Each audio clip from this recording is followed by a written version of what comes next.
Hello students, this is Iqbal. 12th standard physicsல first lessonல உள்ள examples பார்த்துட்டு வரோம். இப்போ example 1.3 பார்க்குறோம். ஓகேவா? ஸோ இதில் பார்த்தீங்கன்னா two small sized identical equally charged spheres each having mass 1 gram are hanging in equilibrium shown in figure. இப்போனா இது வந்து நம்ம பார்க்கறதுக்கு வந்து பெண்டுலம் மாதிரி தெரியுதா? ஓகேவா? பெண்டுலம் மாதிரி ரெண்டு சார்ஜ் வந்து இந்த மாதிரி சார்ஜ் ஸ்பியர் இருக்கு, ரெண்டு இருக்கு. ஸோ ரெண்டையும் வந்து ஒரு ஸ்ட்ரிங்ல வந்து தொங்க விட்டுருக்காங்கன்னு வச்சுக்கோமே. இது ரெண்டுமே பாசிட்டிவ்னால ரெண்டும் என்ன ஆகும்? ரிப்பல் ஆகும். இதோட லென்த் கொடுத்துருக்காங்க. லென்த் வந்து shown in figure, the length of the string வந்து 10 சென்டிமீட்டர் அப்படின்னு கொடுத்துருக்காங்க. லென்த் 10 சென்டிமீட்டர் கொடுத்துருக்காங்க. தீட்டா வந்து எத்தனை டிகிரியா? 30 டிகிரி. அப்ப இது 30 அப்படின்னா இதுவும் 30 தான். அப்ப மொத்தம் எவ்வளவு இருக்கும்? 60. ஓகேவா? சரி, இதுல நல்ல ஒரு விஷயம் கவனிச்சுக்கோங்க. ரெண்டு சைடுமே ஈக்குவல் தானே. அந்த ஸ்ட்ரிங் ஒரே ஸ்ட்ரிங் தான், இது ஒரே லென்த்தான ஸ்ட்ரிங் சொல்லிட்டாங்க. அப்ப இதுவும் 10 இதுவும் 10 அப்படின்னா இங்க 60 இருந்துச்சுன்னா கண்டிப்பா இது ஈக்குவலேட்டரல் ட்ரையாங்கிளா தான் இருக்கணும். சரியா?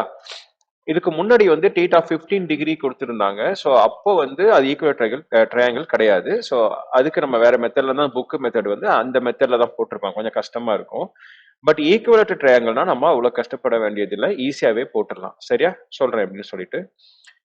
ஓகே,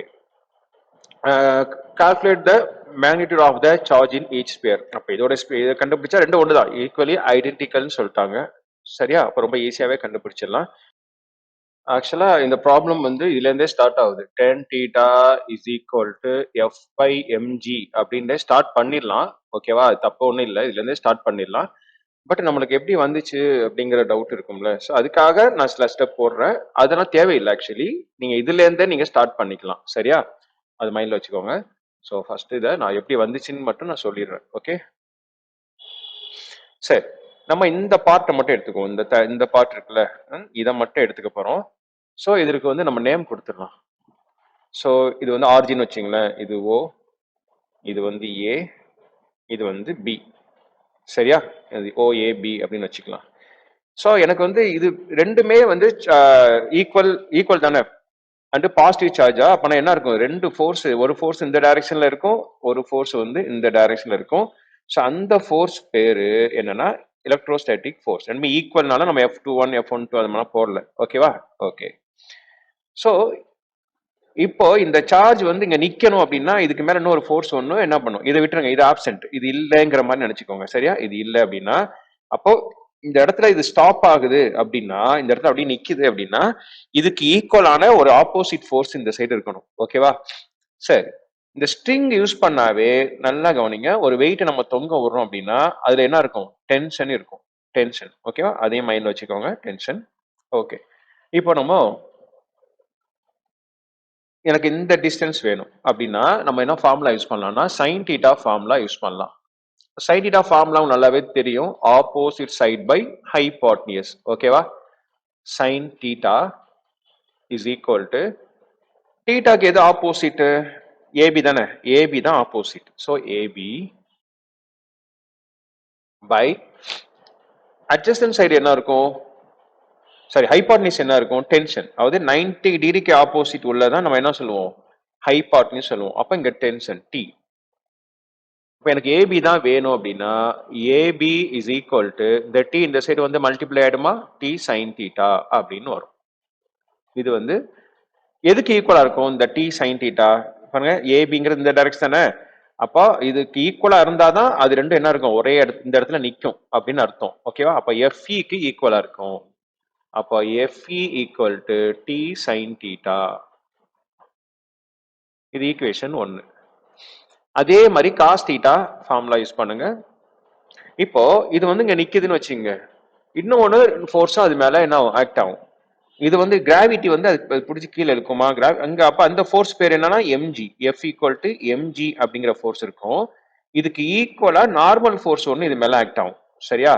அந்த நார்மல் ஃபோர்ஸ் தான் நம்ம கண்டுபிடிக்க போறோம். நார்மல் ஃபோர்ஸ் வந்து ஓபிக்கு ஈக்குவலா இருக்கும். புரியுதா? இந்த ஓபி, இந்த ஓபிங்கிறது என்ன? தீட்டாக்கு ஆப்போசிட் சைடு வந்து ஆப்போசிட் சைடு. இது ஹைபாட்னியஸ் சொல்லிட்டேன். மிச்சம் உள்ளது அட்ஜஸ்டன்ட் சைடு. அப்ப காஸ் தீட்டாக்கு formula adjacent side by hypotenuse. Adjacent side by hypotenuse. cos theta is equal to adjacent side என்ன இருக்குங்க? OB இருக்கு. OB. Hypotenuse வந்து T. அப்போ OB equal to T cos theta. So அந்த T cos theta க்கு equal and opposite direction யார் இருப்பா? MG. அப்போ MG is equal to T cos theta.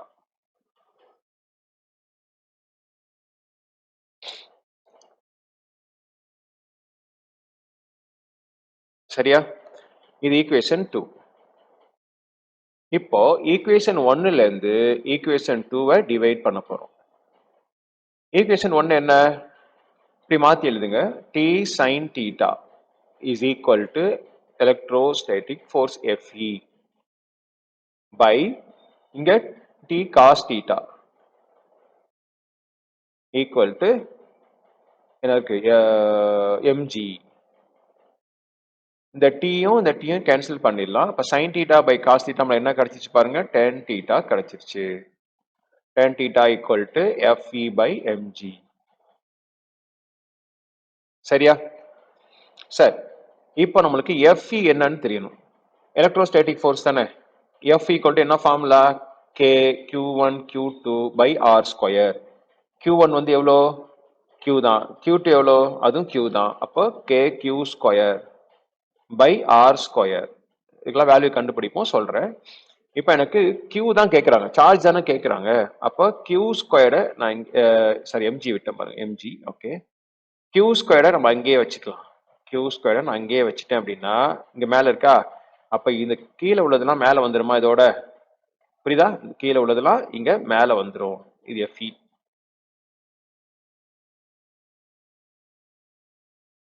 Sorry, tan theta வந்து Feன்னு போட்டேன். சாரி, இடத்துல tan theta.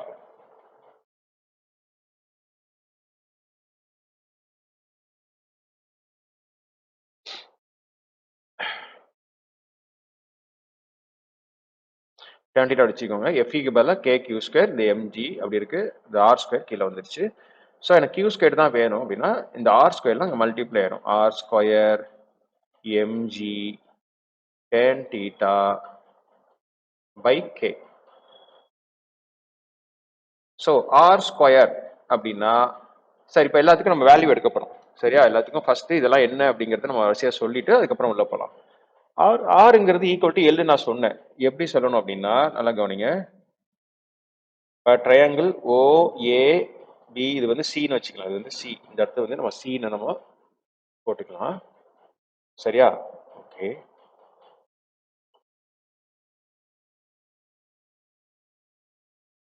சி. ஸோ இந்த ட்ரையாங்கிள் வந்து ட்ரையாங்கிள் ஓஏசி. ஓகேவா? அதுல வந்து two sides are equal. Two sides are equal.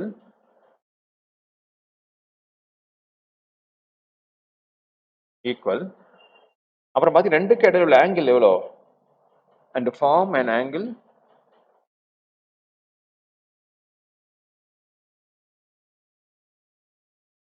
30 plus 30 60 degree.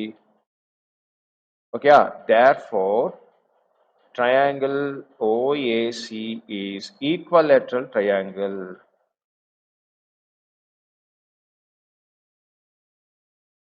ஓகேவா?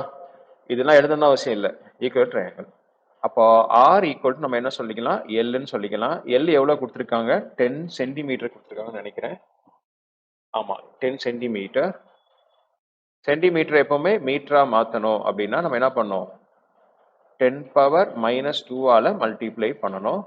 அப்ப இது என்ன ஆயிடும்? 10 பவர் மைனஸ் 1. அப்ப ஆரை பத்தி படிச்சாச்சு. அப்புறம் என்ன வேணும் நம்மளுக்கு? எம் வேணும். எம் வந்து என்ன கொடுத்துருக்காங்கன்னா மாஸ் வந்து என்னவா 1 கிராம்னு கொடுத்துருக்காங்க. கிராமா இருந்தா அதை நம்ம கிலோகிராம்ல மாத்தணும். எல்லாம் எஸ்ஐ யூனிட் தான் நம்ம யூஸ் பண்றோம், அதனால. அப்ப எம் வந்து 1 கிராம்ல கொடுத்துருக்காங்க. அது என்ன பண்ணலாம்? 1 இன்ட்டு 10 பவர் மைனஸ் 3 கிலோகிராம். கிராம கிலோகிராமா மாத்தணும்னா அப்ப என்ன வரும்? 10 பவர் மைனஸ் 3. ஓகேவா? வேற என்ன இருக்கு? tan 30. ஜி கொடுத்துருக்காங்க. ஜி வந்து 10 மீட்டர் பர் செகண்ட் ஸ்கொயர் கொடுத்துட்டாங்க. ஓகே, அது அப்படியே போட்டுக்கலாம். அப்புறம் டீட்டா, tan தீட்டா tan 30 வந்து 1/√3 நம்மளுக்கு தெரியும். இதை என்ன பண்ணலாம், மேலையும் கீழே √3 மல்டிப்ளை பண்ண வச்சுங்களேன். 1 × √3 மேல √3 ஆயிரும். √3 × √3 3 ஆயிரும். நம்மளுக்கு √3க்கு வேல்யூ தெரியும் எவ்வளோ, 1.732. அதை 3 டிவைட் பண்ண போறோம். 3 டிவைட் பண்ணா அந்த 1ல 3 டிவைட் ஆகாது, 0. பாயிண்ட்டுக்கு point. 17 5 3s are 15. Balance 2 23. 7 3s are 21. Balance 2 7 3s are 21.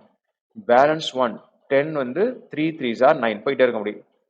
tan 30க்கு value கண்டுபிடிச்சாச்சு. k நம்மளுக்கு தெரியும். k வந்து எவ்வளோ, 9 × 10⁻9.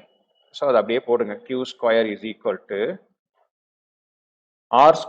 r வந்து எவ்வளோ, r வந்து 10⁻−1. மேல என்ன இருக்கு, ஸ்கொயர் இருக்கா, அப்ப 10⁻−2 முடிஞ்சு. m வந்து எவ்வளோ, 10⁻−3.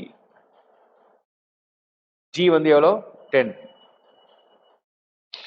tan 30 எவ்வளோ, 0.5773. k வந்து எவ்வளோ, 9 × 10⁻9.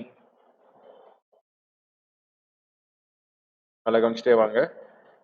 இப்போ q² is equal to, இது ரெண்டையும் டிவைட் பண்ணுங்க. ஃபர்ஸ்ட் 0.0ல 9 வந்து டிவைட் பண்ண போறேன். 0.5773லாம் தனியா, ஏன்னா இதெல்லாம் வந்து பவர்லாம் தனியா கொண்டு போயிடலாம், 10 எல்லாம் தனியா கொண்டு போயிடலாம்.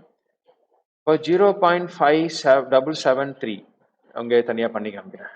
0.5773 டிவைடட் பை 9. டிவைட் ஆகாதா 0, 5ல டிவைட் ஆகாதா 0. 6 9s are 54. 57 இருக்கா, 54. பேலன்ஸ் 3 37. 4 9s are 36. பேலன்ஸ் ஒரு 9 இருக்கு. ஓகேவா, அப்போ 0.641 வருது. 0.641 இது ரெண்டையும் டிவைட் பண்ணோம்னா இன்ட்டு 10 அப்படியே வச்சுக்கோங்க. ஏன்னு சொல்றேன், மிச்சம் இருக்கு -3 -2 -5. இந்த 9 மேல போனா -9, அப்போ 10⁻−14. ஏன் அப்படி போட்டேன் அப்படின்னா, ரூட் எடுக்கும்போது ஈவன் நம்பரா இருந்தா நம்ம என்ன பண்ணலாம், பாதி வெளியே கொண்டு வந்துடலாம், அதுக்காக தான். அப்ப இது என்ன சார் பண்றது, அதுக்கு நான் ஐடியா சொல்றேன். 10 மல்டிப்ளை பண்ணா பாயிண்ட் இங்க வந்துடும், அவ்வளவுதான். இப்படி போட்டுக்கலாம், 6.41. ஓகேவா, இங்க தப்பு பண்ணிட்டேன், 0.06 வரும். ஓகே, இங்க தப்பு பண்ணிருக்கேன், ஒரு நிமிஷம் இருங்க.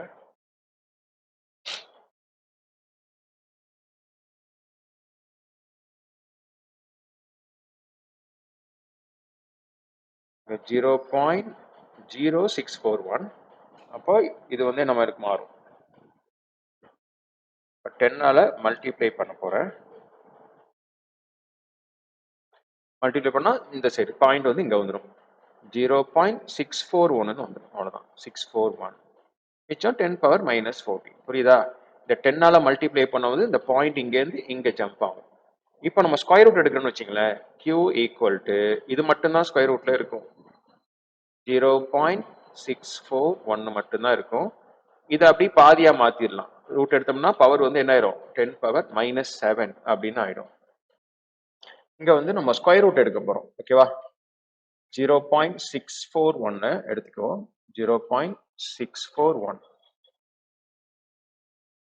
இது எப்படி எடுக்கிறது அப்படின்னா, இங்க 0க்கு 0 தான், அதுல விட்டுருங்க, ஒன்றும் பிரச்சனை இல்லை. பாயிண்ட் இங்க சாரி, இங்க வெளியில 0 போடணும் அவசியம் இல்லை, 0 பாயிண்ட். ஓகே, இங்க இந்த லெஃப்ட் சைட்ல இருந்து 2 டிஜிட்டா பிரிக்கணும் பாயிண்ட்டுக்கு அப்புறம். அப்போ 8 8s are 64 வந்துடும். சரியா, அப்புறம் இங்க 1 தான் இருக்கு. சரியா, 1 தான் இருக்கு. ஸோ இங்க 16 டிவைட் பண்ண போறோம், 2 டிவைட் பண்ண போறோம், 16. ஸோ இப்போ டிவைட் ஆகாதனால 0 போட்டேன்.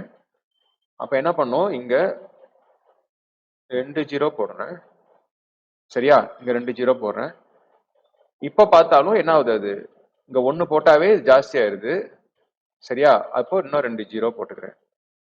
0 போட்டா இங்க ஒரு 0, இங்க ஒரு 0. இப்போ 9 டைம்ஸ் போட்டீங்கன்னா உங்களுக்கு கிட்டத்தட்ட ஆன்சர் வரும். ஸோ அப்ப என்ன பண்றோம், இதை வந்து ஆன்சர் வந்து q ஈக்குவல் டு 0.8009 × 10⁻−7 அப்படின்னு போட்டுக்கிறேன். கூலும்ல சொல்லணும் அப்படின்னா இந்த பாயிண்ட் வந்து கூலும்லாம் இருக்கு இப்போ. இந்த பாயிண்ட் 2 டிஜிட் தள்ளி போறேன்னு வச்சுங்களேன். 80.09. இப்போ ரைட் சைடில் நான் 2 டிஜிட் தாண்டி போயிருக்கேன் அப்படின்னா மேலே ரைட் சைடில் போனால் மைனஸ் பண்ணும், -2. அப்போ -9 ஆயிடும். ஓகேவா? இது ஷார்ட்டா 80.0 சாரி 80.1ன்னு போட்டுக்கலாம். 80.1 இந்த 9 வந்து கட் பண்ணிட்டா இங்க 1 சேர்த்துக்கலாம். Into 10 power -9. 10 பவர் -9 வந்துச்சுன்னா அது நேனோ. Okay, that's all.